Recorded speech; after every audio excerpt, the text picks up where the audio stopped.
नमस्कार दोस्तों, सभी स्टूडेंट्स और मेरे फ्रेंड्स कैसे हैं। उम्मीद करता हूं सभी अच्छे और सभी स्वस्थ होंगे।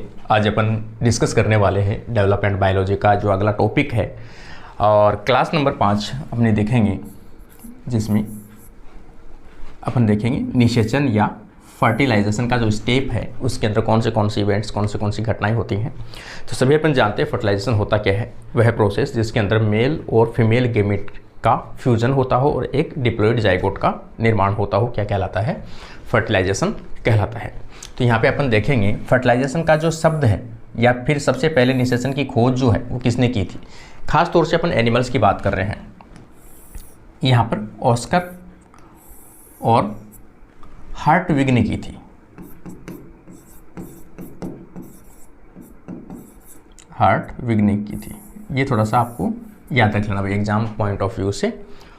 इन्होंने सी अर्चिन के अंदर, देखो सी अर्चिन कई बार अगर पूछा जाए आपसे तो सी अर्चिन जो है इकाइनोडर्मेटा का एक मेंबर है और डेवलपमेंट बायोलॉजी का एक मॉडल है जिसके ऊपर सबसे ज़्यादा जो अध्ययन है वो किया गया है सी अर्चिन के ऊपर। इकाइनोड्रम, इसे इकाइनो के नाम से भी जानते हैं, इकाइनोड्रम का मेंबर है। अरस्तु की लालटेन के नाम से भी जाना जाता है इसे। तो ये रिप्रोडक्शन की स्टडी की गई है।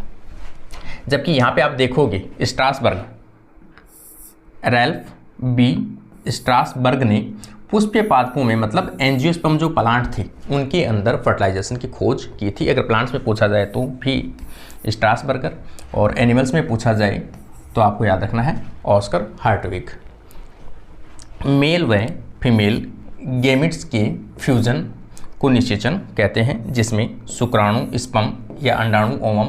मैंने हर चीज़ कोशिश की है जहाँ भी कि जो भी टर्म लिखे हैं मैंने दोनों टर्म में लिखे हैं, हिंदी में भी लिखे हैं और इंग्लिश में भी लिखे हैं, ताकि कोई भी स्टूडेंट्स को पढ़ने में दिक्कत ना हो।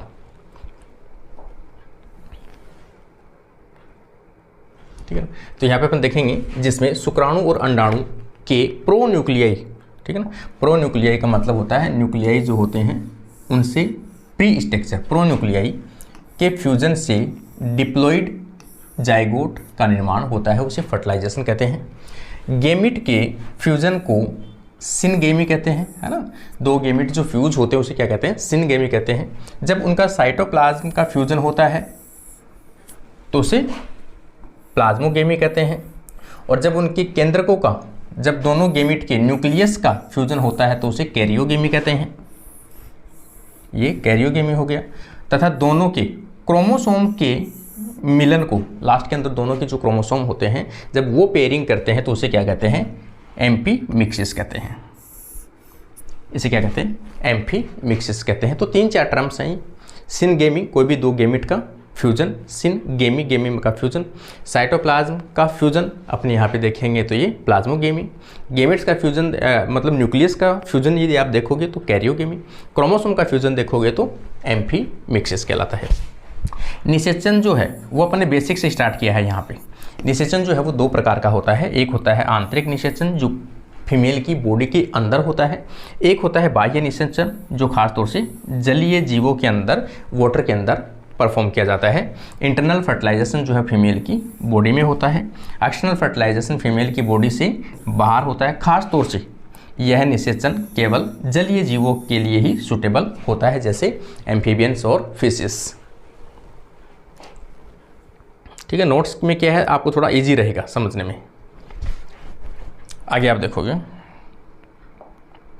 जैसे वाटर की आवश्यकता होती है एक्सटर्नल के लिए, जैसे फिश है, सालमेंडर है, फ्रॉग है और बाइवेल्व्स है, क्रस्टेशियन है और एम्फीबियन का यही एग्जाम्पल है। कई बार डायरेक्ट अगर पूछ लिया जाए आपको तो थोड़ा सा एनुरेंस बाह्य निषेचन का मॉडल है ना। एनुरेंस जो है वो क्या है? बाह्य निषेचन का एक मॉडल के रूप में इसको ज़्यादा अध्ययन किया गया है इसके ऊपर, इसलिए इसे अपन क्या कहते हैं? मॉडल के रूप में। स्टारफिश है और सी अर्चिन है। सी अर्चिन अभी मैंने बताया इकोइनोडर्मेटा का है, अरस्तु की लालटेन कहते हैं इसे।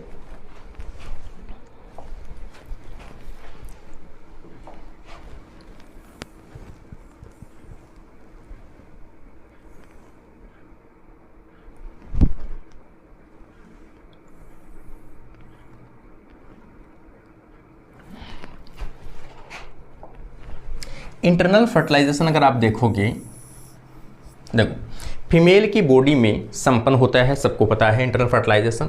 एक पाया किस में जाता है, खास तौर से जो भी टेरेस्ट्रियल जीव है ना, टेरेस्ट्रियल जीव है, जैसे इंसेक्ट है, कीट है, माइट्स है, ड्रोसोफिला, मेलानोगास्टर है, रेप्टाइल्स है, बर्ड्स है, मेमल्स है, ह्यूमन है, उन सब के अंदर जो फर्टिलाइजेशन होता है वो कौन सा होता है, इंटरनल फर्टिलाइजेशन होता है। एक टर्म कई बार एग्जाम में रिपीट हुआ है, इसलिए मैंने इसको भी साथ में इंक्लूड किया है, स्पर्मेटोफोर। डेफिनेशन आई है इसकी, स्पर्मेटोफोर है वो क्या होता है। तो स्पर्मेटोफोर क्या होते हैं, छोटी छोटी मेल के द्वारा पाउच रिलीज की जाती है इस प्रकार से, जिनमें शुक्राणुओं को भर दिया जाता है, और शुक्राणुओं से भरा हुआ जो छोटे छोटे पाउच होते हैं उन्हें क्या कहते हैं, स्पर्मेटोफोर कहते हैं। ये स्पर्मेटोफोर जो है वो क्या किया जाता है, मेल के द्वारा फीमेल की जो योनि है वहाँ के उसके पास में जाके छोड़ दी जाती है, और फीमेल क्या करती है, इनके ऊपर आके बैठेगी और इनको अपने अंदर ले लेती है। ठीक है ना, जैसे खास तौर से अपन देखेंगे जो बिच्छू है, स्कॉर्पियन है, उनके अंदर भी देखने को मिलता है। तो शुक्राणुओं की एक छोटी थैली या कैप्सूल संरचना होती है जिसमें शुक्राणु भरे होते हैं, पॉकेट ऑफ स्पर्म भी कहते हैं। ठीक है ना, स्पर्म की एक पॉकेट के रूप में भी कहते हैं इसे। नर के द्वारा रिलीज की जाती है, जिसे मादा द्वारा ग्रहण कर लिया जाता है। ठीक है ना, जैसे एग्जाम्पल अपन देखेंगे, स्कॉर्पियन, बिच्छू इसका बेस्ट एग्जाम्पल है, स्पाइडर, मकड़ी है, इनके अंदर भी पाया जाता है। ये एग्जाम्पल याद रखना भाई, वेरी इंपॉर्टेंट है। स्पर्मेटोफोर जो है कौन से एग्जाम्पल्स के अंदर पाया जाता है, तो यहाँ पर स्कॉर्पियन है, स्पाइडर्स है, आर्थ्रोपोड्स है, कॉकरोच इसलिए मैंने लिखा है क्योंकि आपके सिलेबस में कॉकरोच को मेंशन किया गया है, तो कॉकरोच को जरूर याद रखें कि कॉकरोच के अंदर ये सिस्टम पाया जाता है, मेल के द्वारा रिलीज किया जाता है स्पर्मेटोफोर। एम्फीबियंस के द्वारा, सालमेंडर्स के द्वारा, और ये न्यूट्स के द्वारा, और सेफेलोपॉड्स के द्वारा। ठीक है ना, ये सभी इसके एग्जाम्पल है। ये जो भी एग्जाम्पल बन सके वो मैंने पूरे लिख दिए हैं इसके अंदर, और भी आपको कोई मिले तो आप लोग भी इसमें ऐड कर लेना। जब वो बुक आएगी तो बुक के अंदर कंटेंट जब आएगा उसके अंदर आप लोग ऐड कर लेना। कोशिश मैंने पूरी की है कि पूरा कंटेंट उसमें मिलेगा आपको वैसे, हालांकि। ठीक है, अगला अपन देखेंगे, आंतरिक निषेचन दो प्रकार का हो सकता है। कौन सा पढ़ रहे हैं अपन, आंतरिक पढ़ रहे हैं, और आंतरिक निषेचन है वो दो प्रकार का हो सकता है। ओविपेरस वाले जीव है ना, यहाँ पर आंतरिक निषेचन वाले जीव दो प्रकार के होते हैं। आंतरिक निषेचन वाले जीव, ये कह सकते हैं अपन, दो प्रकार के होते हैं। यहाँ पर ये टर्म भी ना लगाएं तो भी कोई दिक्कत नहीं है ना, निषेचन के आधार पर, या फिर ये भी नहीं लगाएं तो भी चलेगा। जीव दो प्रकार के होते हैं विकास के आधार पर, भ्रूणीय विकास के आधार पर। तो दो प्रकार के जीव कैसे हो गए, एक तो जीव जो अंडे देते हैं और निषेचन के पश्चात, और एक ऐसे हैं जो बच्चों को डायरेक्ट जन्म देते हैं प्रसव के दौरान। तो यहाँ पर ओविपेरस जो निम्न स्तर के जीव है वो अंडे देते हैं, जबकि विविपेरस जो उच्च स्तर के जीव हैं जैसे मेमल्स, तो ये क्या देते हैं, विविपेरस हमेशा बच्चों को उत्पन्न करते हैं, डायरेक्ट बच्चों के फॉर्म में देते हैं, ये अंडे देते हैं। एग्जाम्पल ओविपेरस के, बर्ड्स, रेप्टाइल्स, फिश, एम्फीबियंस। ये जो एग्जाम्पल जो मैंने इसमें ब्रैकेट में इम्पोर्टेंट डाला है, अगर कहीं भी बुक में आपको अगर मैं ऐसे बॉक्स बना देता हूँ, इसका मतलब समझ जाना वो वेरी इंपॉर्टेंट टर्म है और एग्जाम में कई बार पूछा जा चुका है, इसलिए मैंने उसको थोड़ा सा बॉक्स के अंदर डालता हूँ। तो यहाँ पर ये मोनोट्रीम्स जो है, ये देखो सभी ये लोअर कैटेगरी के मेंबर हैं, देखो है ना यहाँ पर, लेकिन ये एक मेमल्स है। ये क्या है, मेमल्स। कई बार एग्जाम आ चुका है एग्जाम के अंदर कि ऐसा मेमल जो ओविपेरस हो, ठीक है ना, जबकि मेमल्स कैसे होते हैं, विविपेरस होते हैं, लेकिन अपवाद स्वरूप मोनोट्रीम्स जो है वो मेमल्स होते हुए भी ये कैसे देता है, ओविपेरस मतलब अंडे देता है। तो यहाँ पर देखेंगे ये स्तनधारी है, जिसे अंडज स्तनी के नाम से जानते हैं, अंडज स्तनी, अंडे देने वाला स्तनी। यहाँ पे देखेंगे विविपेरस, ये बच्चे देते हैं, स्तनधारी मेमल्स। अपवाद मैंने यहाँ भी लिखा है, ये मोनोट्रीम्स जो अंडे देते हैं, ठीक है ना। मोनोट्रीम्स जो हैं वहाँ पर सभी मेमल्स आते हैं, लेकिन अपवाद है मोनोट्रीम्स जो क्या देता है, अंडे देते हैं। यह भी मैंने डाला है, कल को आपको याद नहीं रहे तो इसमें भी मैंने इसको मेंशन किया है। प्लेटिपस इकाइडिना, है ना, इकाइडिना की 4 स्पीशीज हैं जो अंडे देते हैं, ठीक है ना। इकाइडिना व प्लेटिपस की 4 स्पीशीज, है ना, प्लेटिपस और इकाइडिना की 4 स्पीशीज हैं, जो क्या देते हैं, अंडे देते हैं। आगे आप यहाँ पे देखोगे ओविविपेरस, दोनों को मिलाकर एक टर्म बनाया गया है, ओवोविविपेरस। देखो ओवोविविपेरस, इसके नाम से ही है। ओवोविविपेरस का मतलब क्या होता है कि भाई जो फीमेल है वो देना क्या चाहती है, अंडे देना चाहती है। कोई फीमेल है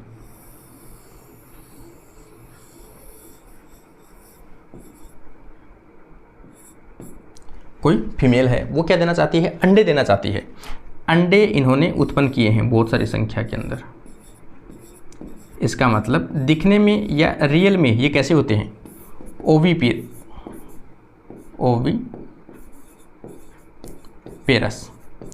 ओविपेरस प्रकार के होते हैं, अंडे ही देते हैं ये। लेकिन ये क्या करते हैं, अंडे जो होते हैं ये बॉडी से बाहर नहीं निकलते। बॉडी के इन अंडों के अंदर योग की मात्रा अधिक होती है, इनमें पित्तक की मात्रा भी होती है, और जिसमें पित्तक की मात्रा अधिक होती है उसका पूरा न्यूट्रिशन जो बच्चे को, एम्ब्रियो को या भ्रूण को जो न्यूट्रिशन देने वाला है वो पूरा कौन देगा, पित्तक की मात्रा है तो पित्तक ही देगा उसको, सीधी सी बात। अगर ये अपन स्ट्रक्चर करेंगे और यहाँ पर अगर भ्रूण है तो इसको यहाँ जो पित्तक है पूरा पित्तक ही देगा इसको न्यूट्रिशन। तो इसमें भी सेम ऐसा ही है, पित्तक ही दे रहा है, बॉडी नहीं दे रही है फीमेल की। इसका मतलब यदि फीमेल की बॉडी न्यूट्रिशन नहीं दे रही है और पित्तक न्यूट्रिशन दे रहा है, दैट मीन्स ये कैसे हैं, ओविपेरस प्रकार के मेंबर हैं। लेकिन इन अंडों को कुछ इस प्रकार की इनकी बॉडी में ही क्या होती है, कैविटी होती है, उसमें इन अंडों को रखा जाता है और मेच्योर किया जाता है, ठीक है ना। ये अंडे क्या होते हैं, अंदर ही रहते हैं कैविटी के अंदर और मेच्योर होते हैं। और ये कब निकलते हैं, जब ये एकदम मेच्योर हो जाते हैं तो ये जैसे बाहर निकलते हैं तो इनसे बच्चे उत्पन्न हो जाते हैं। इस प्रकार से बाहर होते ही बच्चे उत्पन्न हो जाते हैं। तो अपने को क्या लगता है कि ये बच्चे देने वाले हैं, ये जीव क्या है, बच्चे देते हैं, जबकि ये जीव बच्चे नहीं देते हैं। रियल में कैसे होते हैं, ओविपेरस प्रकार के होते हैं, लेकिन ये अंडों को अंदर ही मेच्योर करने के बाद बाहर निकालते हैं। तो बाहर निकलते ही वो फट जाएंगे, हैचिंग होगी उनकी और बच्चे बाहर निकल जाएंगे। तो ऐसों को मिलाकर अपन टर्म कहते हैं ओवोविवी। इसका मतलब ये पहले क्या है, ओविपेरस है, फिर विविपेरस की तरह बच्चों को बाहर निकालते हैं। तो ये वेरी टर्म्स है। ये जीव अंडे देने वाले जीव होते हैं भाई, सबसे बड़ी बात ये टर्म याद रख लेना। लेकिन बॉडी की किसी कैविटी में ही रहते हैं तथा पोषण भी अंडों से मिल लेते हैं, मैंने बताया पित्तक से लेते हैं, लेकिन माता के शरीर से बाहर निकलते हैं और बच्चे देते हैं, ठीक है ना। अंडे बाहर निकलेंगे, निकलते ही बच्चे में दे देंगे। एग्जाम्पल ओविविपेरस का बेस्ट एग्जाम्पल है shark, rays, snake, frog, fish और रेप्टाइल्स। इनमें से आपको ये याद रख लेना, शार्क, रेज और स्नेक, ये सबसे इंपॉर्टेंट है क्योंकि ये तो सब में आ जाता है, कॉमन आ जाता है। फिर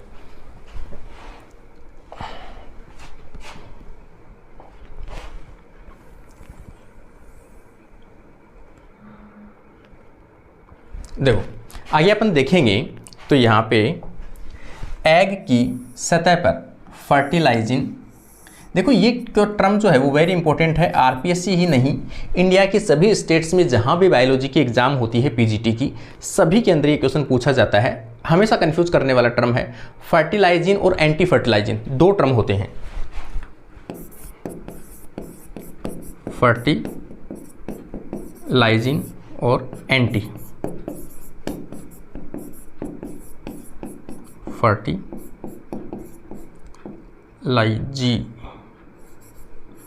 दो टर्म है। देखो फर्टिलाइजिंग जो शब्द है ये एक प्रोटीन है, एक रिसेप्टर है जो कहाँ पाया जाता है, ओवम के ऊपर पाया जाता है। ये क्या है, ओवम है,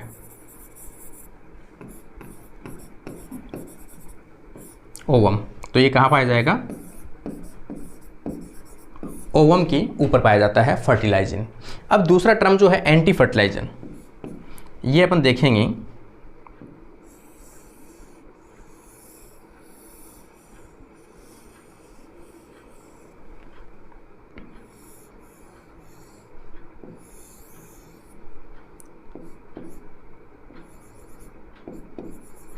इस प्रकार से ये कहाँ पाए जाते हैं, शुक्राणुओं की सतह के ऊपर पाए जाते हैं। ये शुक्राणुओं की सतह पे पाए जाते हैं। यहाँ पे आप एक बार देखो, फर्टिलाइजिन नामक प्रोटीन पाई जाती है किस पे,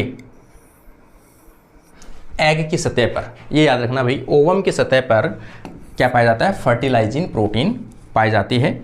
जबकि स्पर्म के ऊपर, स्पर्म की जो प्लाज्मा मेम्ब्रेन है उनके ऊपर जो ग्लाइकोप्रोटीन पाई जाती है उसे क्या कहते हैं, एंटी फर्टिलाइजिन कहते हैं। लिली के अनुसार, किसने दिया था ये, लिली ने बताया था, फर्टिलाइजिन ग्लाइकोप्रोटीन से बने होते हैं या एसिड म्यूकोपोलीसेकेराइड होते हैं। आप तो इतना सा याद रख लेना कि जो फर्टिलाइजिन जो प्रोटीन होती है, जो रिसेप्टर है वो किसके बने होते हैं, ग्लाइकोप्रोटीन्स के बने होते हैं। और ये होता क्या है, फर्टिलाइजिन और एंटी फर्टिलाइजिन जो होते हैं वो एक दूसरे के जाति स्पेसिफिक होते हैं। अपन कई बार ऐसे सोचते हैं, विचार भी आता है माइंड के अंदर कि अगर ह्यूमन का शुक्राणु है, स्पर्म है, किसी एनिमल के ओवम के साथ में फर्टिलाइज कराया जाए तो क्या इंटरनल फर्टिलाइजेशन हो सकता है, क्या उसमें मैटिंग हो सकती है, क्या शुक्राणु उसको अंदर भेज सकता है ओवम को। लेकिन ऐसा पॉसिबल नहीं है, क्योंकि जो एग होता है और शुक्राणु जो जाता है यहाँ पे, और ये जो एग है इनके ऊपर जो रिसेप्टर है ये जाति स्पेसिफिक होते हैं। अगर एक ही जाति की फर्टिलाइजन और एक ही जाति की एंटी फर्टिलाइजन होंगी तो एक दूसरे को ये क्या करेंगे, डिटेक्ट करेंगे, एक दूसरे को आइडेंटिफिकेशन करेंगे और पहचान करेंगे। यदि अलग जाति के हैं तो एक दूसरे को पहचान नहीं करेंगे और एक दूसरे को क्या कर देंगे, रिजेक्ट कर देंगे। इसका मतलब फर्टिलाइजेशन हमेशा सेम स्पीसीज के बीच में होते हैं। तो ये मॉलिक्यूल जो होते हैं वो कैसे होते हैं, जाति विशेष होते हैं, जाति स्पेसिफिक होते हैं, ठीक है ना। तो स्पीसीज स्पेसिफिक टर्म बोलते हैं इनके लिए। आगे अपन देखेंगे यहाँ पर बैलिंक्सी के अनुसार स्पर्म की सतह पर एंटी फर्टिलाइजिन अम्लीय प्रोटीन पाई जाती है, एसिडिक प्रोटीन पाई जाती है, ठीक है ना। तो एंटी फर्टिलाइजन किसके ऊपर हुआ, शुक्राणुओं के ऊपर। स्पर्म की सतह पर फर्टिलीन प्रोटीन पाई जाती है। ये कंफ्यूज मत होना भाई, वो फर्टिलाइजिन है, फर्टिलाइजिन पूछा जाए तो ओवम पर, केवल फर्टिन पूछा जाए तो फिर स्पर्म पर प्रोटीन भी पाई जाती है, ठीक है ना। फर्टिलीन प्रोटीन यदि पूछा जाए तो स्पर्म पे पाई जाती है। निषेचन के दौरान फर्टिलाइजिन और एंटी फर्टिलाइजिन के साथ बाइंड होती है जो जाति विशेष होते हैं, ठीक है ना। फर्टिलाइजिन किसके रूप में काम करता है भाई, लॉक के रूप में। लॉक बड़ी जो चीज़ होती है वो तो लॉक होती है, छोटी जो चीज़ होती है उसे चाबी कहते हैं अपन। तो यहाँ पर ओवम जो है वो क्या है, बड़ा है। तो ओवम का जो फर्टिलाइजिन प्रोटीन है वो तो एक लॉक के रूप में काम करती है। उस लॉक को खोलता कौन है, तो स्पर्म के ऊपर जो प्रोटीन प्रेजेंट है एंटी फर्टिलाइजिन, ये किसके रूप में काम करती है, एक चाबी के रूप में काम करती है, चाबी के रूप में काम करती है। और ओवम के ऊपर लगा लॉक को ये खोलेगी, खोलने के बाद में जो स्पर्म है वो अंदर प्रवेश कर सकता है। इसका मतलब घर में प्रवेश करने के लिए पहले लॉक को खोलने की आवश्यकता पड़ेगी। तो जो ओवम है उसके ऊपर लॉक लगा हुआ है, किस नाम से, फर्टिलाइजिन के नाम से लॉक लगा हुआ है। स्पर्म को कहाँ जाना है, ओवम के अंदर जाना है। अंदर जाने से पहले स्पर्म पर्टिकुलर उस लॉक की चाबी रखेगा तो ही वो उसे खोल पाएगा, क्योंकि पता है आपने को भी प्रत्येक लॉक की एक चाबी विशेष होती है। इसका मतलब उस लॉक की यदि चाबी किसी के पास है तो खोल लेगा, अदरवाइज वो नहीं खोल पाएगा। सेम फंडा यहाँ पे लग रहा है कि जिस ओवम में स्पर्म को जाना है वो वही चाबी लेके आए जो उस लॉक के लग सके। इसका मतलब क्या हो गया, ये जाति स्पेसिफिक हो गई। तो यहाँ पर इसको लॉक और एंटी फर्टिलाइजर को की के नाम से समान व्यवहार करते हैं। आगे आप देखोगे,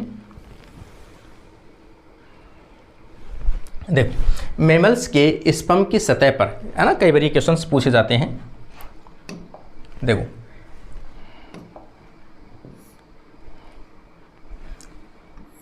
मैमल्स के स्पर्म की सतह पर बाइंडिंग प्रोटीन पाई जाती है। ये याद रखना भाई, बाइंडिंग प्रोटीन यदि पूछा जाए किस पे पाई जाती है तो स्पर्म पे पाई जाती है। वैसे भी इसका एक थोड़ा सा लॉजिक है।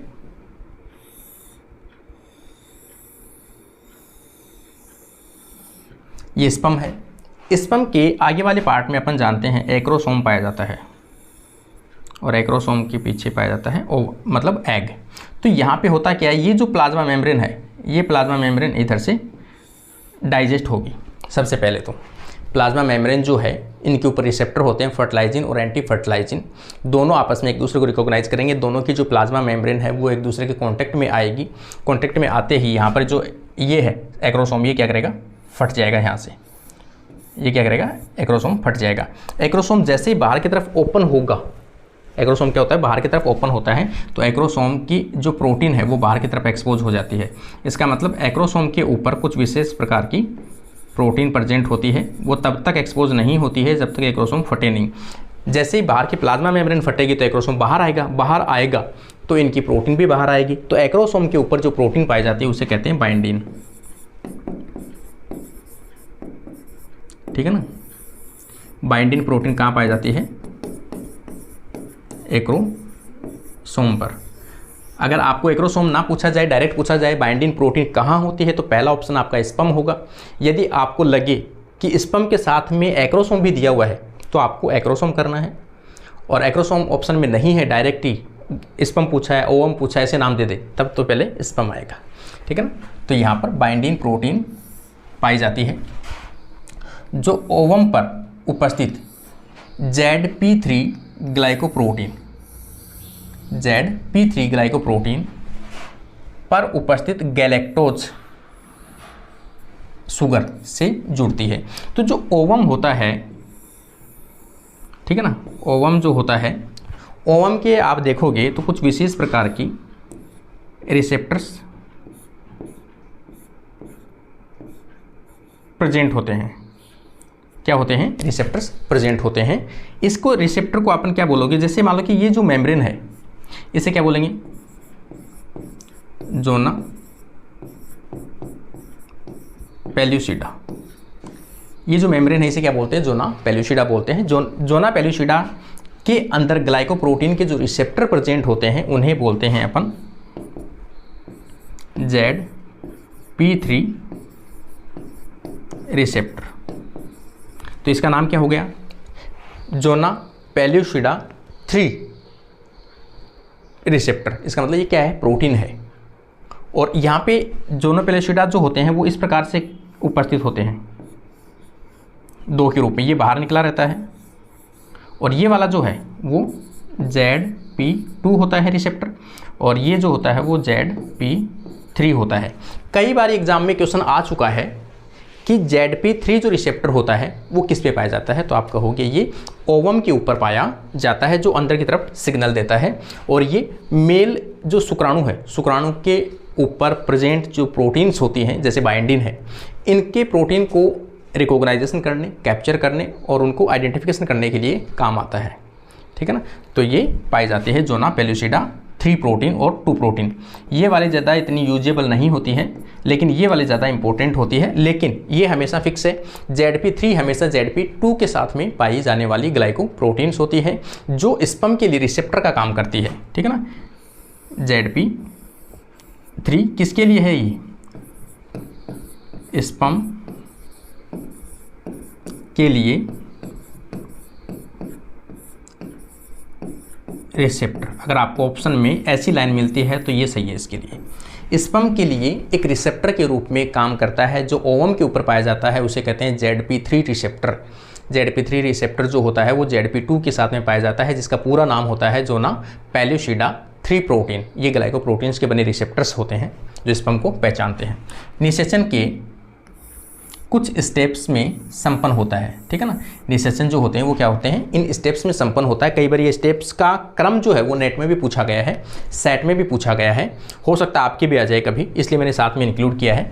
पहला आ जाएगा इंट्रैक्शन, स्पर्म एंड ओवम का इंट्रैक्शन। दूसरा कैपेसिटेशन और एक्टिवेशन ऑफ स्पर्म, ठीक है ना।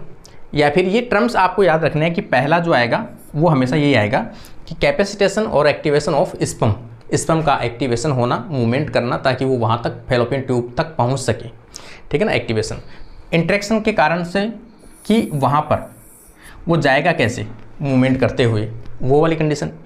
एक्रोसोमल रिएक्शन, एक्रोसोम वहाँ पे जाके क्या होगा, फटेगा, बाहर की तरफ निकलेगा, मेम्ब्रेन फ्यूजन होगा दोनों की, और एक स्पर्म यदि एंटर कर चुका है तो और ज़्यादा स्पर्म एंटर ना कर सके, उसके लिए अन्य जितने भी शुक्राणु हैं उनको रोकना क्या कहलाता है? पॉलीस्पर्मी ब्लॉकिंग कहलाता है। ठीक है ना, एक ही शुक्राणु जो होता है वो अलाउ करता है, उसके बाद में जितने भी शुक्राणु होते हैं उन सभी को क्या किया जाता है? रोक दिया जाता है।